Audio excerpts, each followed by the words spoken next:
When you think about public speaking, what is it that gets in the way? Do you start to think, who am I to be the expert? Do you start to think, will people think that I'm not interesting? Will people think that I'm boring? Will people judge me how I look? Maybe you're thinking you're not skilled enough.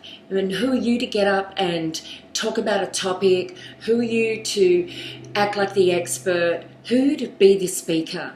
Now, there's many other thoughts that also can get in the way that we've been carrying for a long time, and they often don't come from us. And the reason I say that is, if you think about when you're a kid and you had something really exciting that you wanted to share with someone, and there was no one that you knew in the room, you would actually go up to a stranger and say, do you want to hear about my, we weren't afraid.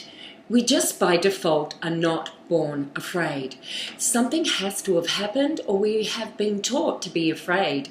We've been taught to turn down the dial on our authenticity.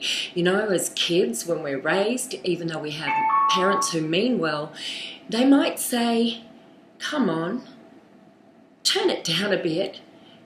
Can't you just be quiet for a moment and let someone else speak? Do you have to always show off?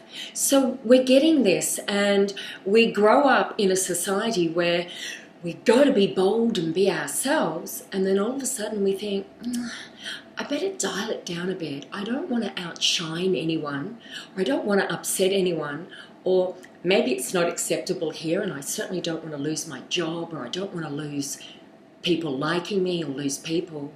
Anyway, whatever all of the reasons are, we need to stop doing that, and we need to create a start button, a big green start button that is hooked to all of the positive outcomes that we believe are possible when we get up to speak, because they are.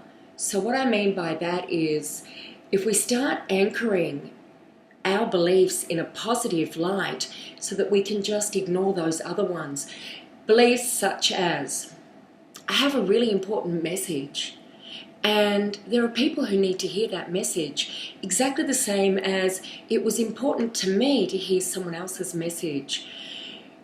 We can anchor things like, these people have come to see me, so let them see me.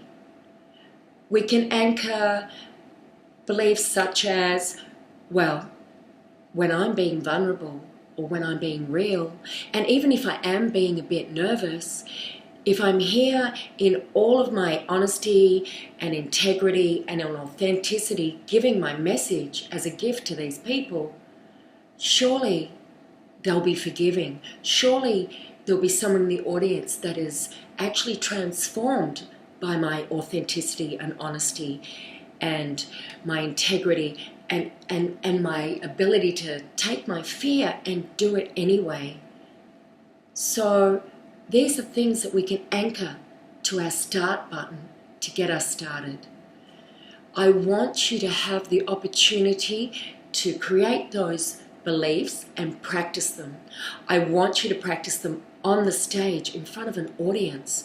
I want you to not freak yourself out and put yourself on a stage that is unfamiliar, with a high expectation from the people who've organised you to come and speak, to an audience that is blatantly unfamiliar. I want you to start where you feel comfortable so that you can then stretch your comfort zone, okay?